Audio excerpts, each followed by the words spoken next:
Aim and isolation, stardom and scars. His guitars screamed rebellion, yet behind the makeup was a man haunted by battles long buried, addictions, betrayals, and a career defined as. When news of his hospitalization broke, fans flooded social media with disbelief. Rumors spread faster than the truth. Was it health? Was it foul play? Was it the final note of a life that had been warning us for years? Tonight, we look deeper into the strange final days of a rock legend who burned too bright to fade quietly. This is the untold story of Ace Frehley's tragic end and the shocking truth that may change how the world remembers him. Before the makeup, before the madness, there was Paul Daniel Frahley, a shy boy from the Bronx who found his escape in six strings and distortion. Born into a working-class family in 1951, Ace grew up in a world that felt too small for his imagination. Music became his armor, his language, and his rebellion. By the time he was a teenager, the streets of New York were already echoing his sound, raw, restless.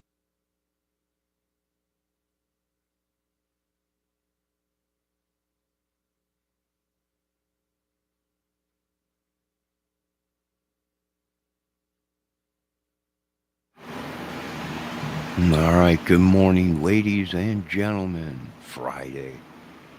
All right, what we know so far about this whole incident with Mr. Ace Frehley, Paul Ace Frehley, was he was in a studio by himself, supposedly, and he tripped. Now, a lot of us are confused because when the first report came out, it was like there was nothing wrong. He tripped in his studio.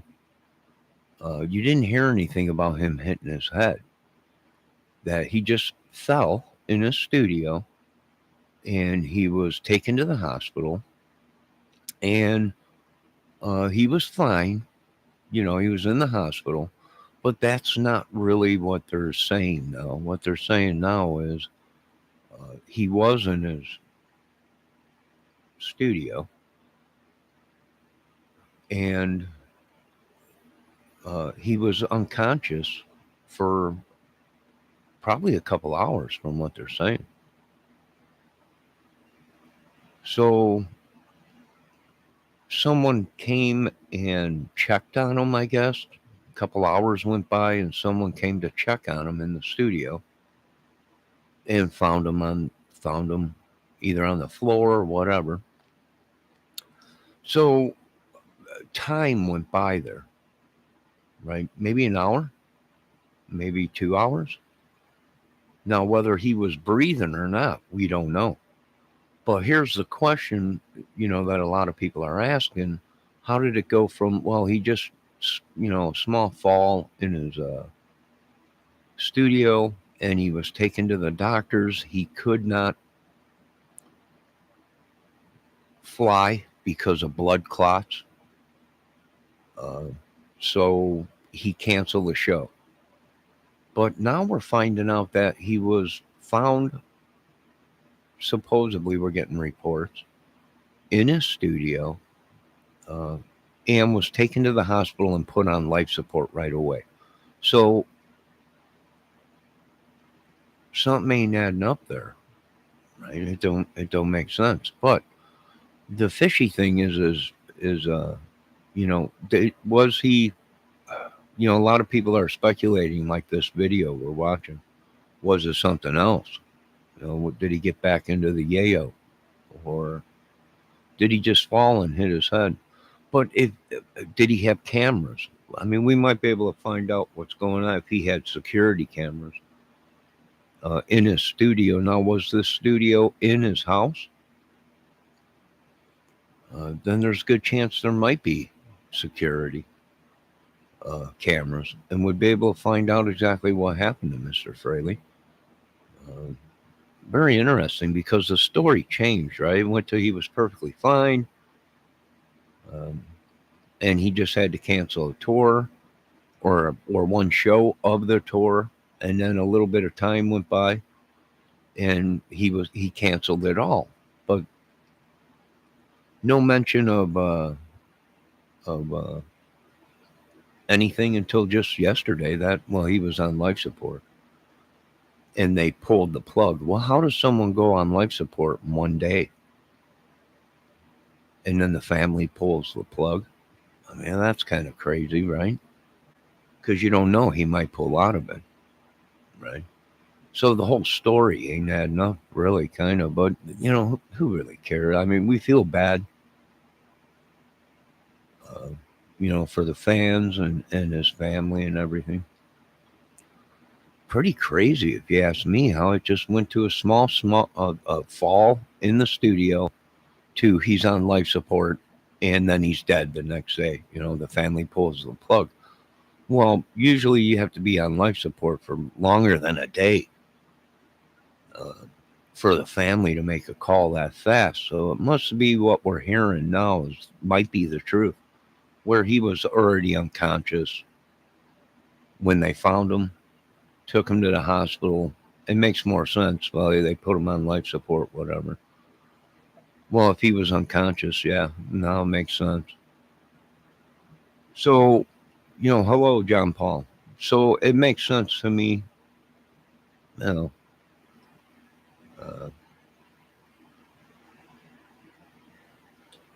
that he probably was unconscious. And now a lot of rumors are coming around asking, was it something else, his health, his heart? Well, we don't know, but let's watch a little bit more of this video tribute, or maybe finding out what actually really happened to Mr. Ace Frahley. You know.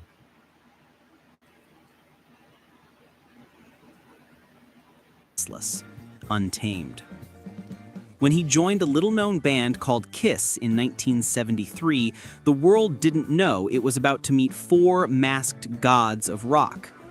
Ace became the spaceman, a symbol of chaos and cosmic energy. On stage, he wasn't just playing a guitar, he was commanding lightning. His solos shot smoke, his riffs roared like thunder. He embodied the kind of danger that the 70s rock scene craved, that perfect mixture of mystery and mayhem. But behind the spectacle, Ace was human, deeply so. The fame that came with Kiss was intoxicating, yet suffocating. As the band grew larger than life, the cracks began to show. The endless touring, the blinding lights, the backstage politics, it all became too much. While the world saw four brothers in makeup, the truth was far less harmonious. Conflicts over creative control and money quietly eroded the brotherhood. Paul Stanley and Gene Simmons steered the ship. Ace felt trapped in someone else's universe. By the late 70s, his struggles with alcohol and substance abuse had become public. Friends said he drank not to celebrate, but to escape. From pressure, from expectation, from himself. He left Kiss in 1982 seeking freedom, but found loneliness instead. His solo project showed flashes of brilliance, yet the demons never stayed far away. Still, the fans never stopped loving him. To them, Ace wasn't just a guitarist, he was the sound of Kiss. Every bend of a note, every reckless laugh in an interview, every stumble off the stage, it was all part of the man they adored. When he rejoined the band for the 1996 reunion. All right, let's try and get to where they're talking about certain stuff. These videos, sometimes they get into it and then they stop and they go around the whole thing and give you the whole life story. And you're like, wait a minute, what happened to the topic of what happened to Mr. Ace Frahley? Of memory. That's part of that catch or whatever they say. In the end, Ace Frehley's story feels less like a tragedy and more like a reflection, a mirror held up to every artist who ever dreamed too loudly, who ever burned too brightly. His death leaves behind questions that may never be answered, but perhaps that's the point. Legends are not meant to be solved. They are meant to be remembered. There are still whispers about missing footage, about the final phone calls, about things unsaid in those last hours. But somewhere beyond the speculation, there remains a man who lived his life at full volume, even when the world wanted him to quiet down. The music he left behind speaks louder than any rumor. Every riff, every distorted note, every scream from his Les Paul reminds us of what it means to be alive. Raw, imperfect, unafraid.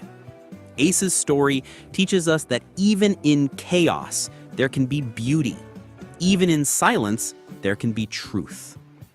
Perhaps that's why fans still gather online months.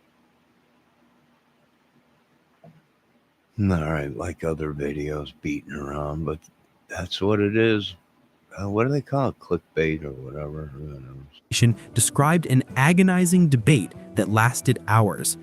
He was a fighter, one relative said, but he always told us, followed later, visibly shaken, yet refused to answer questions.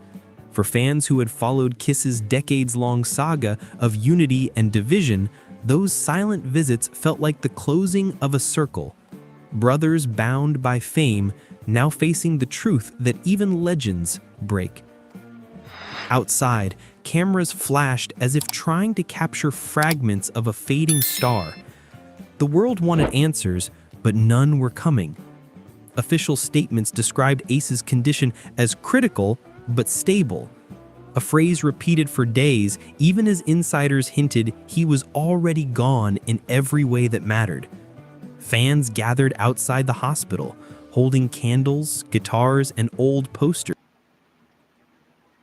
All right, so there was rumors coming from supposedly hospital, these people, that he was already gone. Well, he might have been if he fell in the studio and no one checked on him.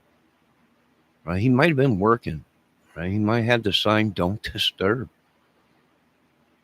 and doing his job or whatever. Fell and nobody knew. Yeah, unconscious. Well, yeah.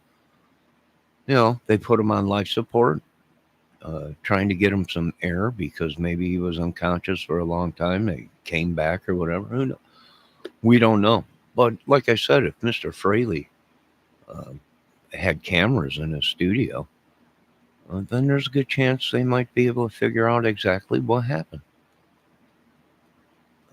It makes more sense of this story we're getting now, a week to whatever, week and a half later. Which makes more sense that he was put on life support right at the hospital right away because he must have been unconscious before he got there. That's up to you folks to make that determination. But that story seems more like it. I don't know how you go from he's fine, we're going to have to cancel one concert. He just had a slight fall. He's fine, stable, everything. To he's got blood clots, brain bleed, and now he's on within what 4 days, 5 days. So that's very interesting. I would imagine this story probably sounds more like it, that he was found unconscious. He didn't walk there or go there on his own feet, maybe, from what they're saying.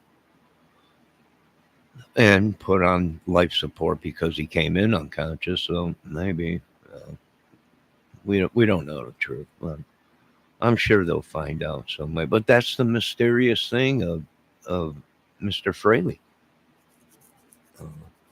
You don't know. And there are people saying that he was addicted to drugs and alcohol. Was he back on it? Was he? I don't think so. He was working and functioning pretty good. He just released a record, didn't he, or something? And he was working on some more stuff. Right? He had his own studio so he can play whenever the heck he felt like it. Right? Just walk down in the basement, hit the light switch, and everything powers up. And you can record whoever you want when you got your own production and studio. So, yeah, when you fall and you're 74 years old, I'm like, yeah. He might have broke something. Who knows?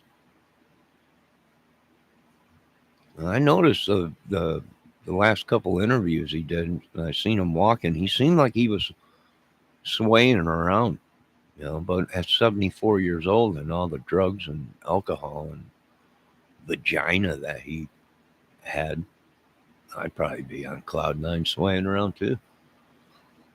No, I don't know. That's up to you folks to make that call, but it seems more like he probably was unconscious when they found him. How long did he go unconscious? Who knows? Uh, that adds up to somebody going from just a fall to brain bleeds, uh, and now he's on life support and he's dead. Uh, I don't know.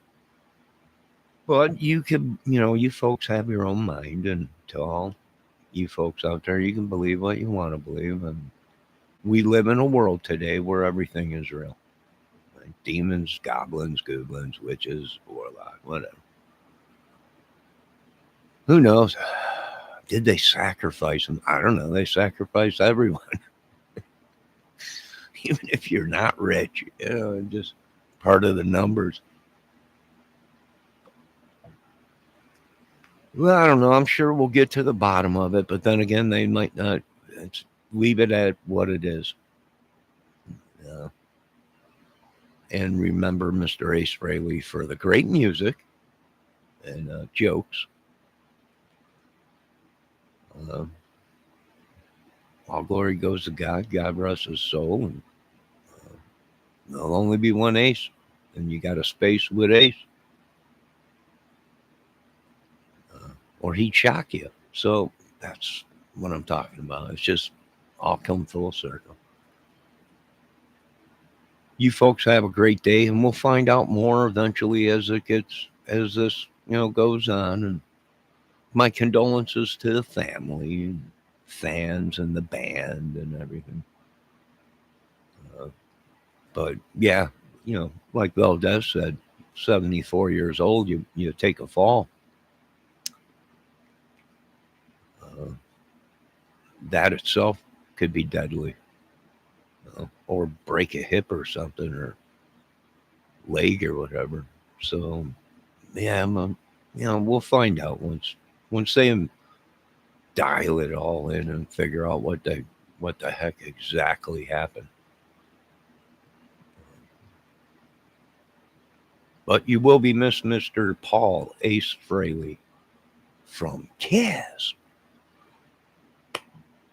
And only one Ace. You folks have a great day. All glory goes to God. We'll be back later.